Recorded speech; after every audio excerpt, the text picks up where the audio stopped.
நான் என்னை மாற்றிக் கொள்கிறேன். நான் தொழாமல் இருந்தேன், தொழப்போகிறேன். நான் பொய் கூறி கொண்டிருந்தேன், பொய்யை நிறுத்தப் போகிறேன். நான் புறம் பேசிக் கொண்டிருந்தேன், புறத்தை நிறுத்தப் போகிறேன். பிறருடைய மானங்களை பற்றி பேசிக் கொண்டிருந்தேன், இனிமேல் பேசப் போவதில்லை. என்னுடைய பெற்றோர்களுக்கு முக்கியத்துவம் கொடுக்காமல் இருந்தேன், இப்போது கொடுக்க போகிறேன். என்னுடைய உறவுகளை ஆதரிக்காமல் இருந்தேன், இப்போது ஆதரிக்கப் போகிறேன். நன்றி செலுத்தாமல் இருந்தேன், இதோ நன்றிக்காக தயாராக போகிறேன். மரணத்திற்கு முன்னால் பாவ மன்னிப்பை கேட்காமல் இருந்தேன், கேட்கப் போகிறேன். மனிதர்களிடத்திலே கேட்காமல் இருந்தேன், இதோ கேட்கப் போகிறேன்.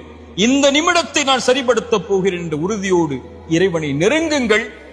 உங்கள் வாழ்வில் எது இல்லை என்றாலும், எதை நீங்கள் இழந்திருந்தாலும் அந்த கவலையை இறைவன் நீக்கி அவனிடத்திலே நெருங்குவதற்குரிய வாய்ப்பை இறைவன் கொடுத்து, உங்களுக்கு எதை வேண்டுமோ அதை அவனிடத்திலே கேட்டு பெறுவதற்குரிய அவகாசத்தையும் இறைவன் நீட்டித்து தருவார். இந்த ஒரு புரிதலை புரிந்தால், இந்த நேரத்தை பயன்படுத்தினால், இந்த நாளை பயன்படுத்தினால், இந்த நொடியை நமக்காக நாம் அமைத்துக் கொண்டால், இந்த உலக வாழ்வில் நாம் வெற்றியை நோக்கி பயணிக்கலாம்.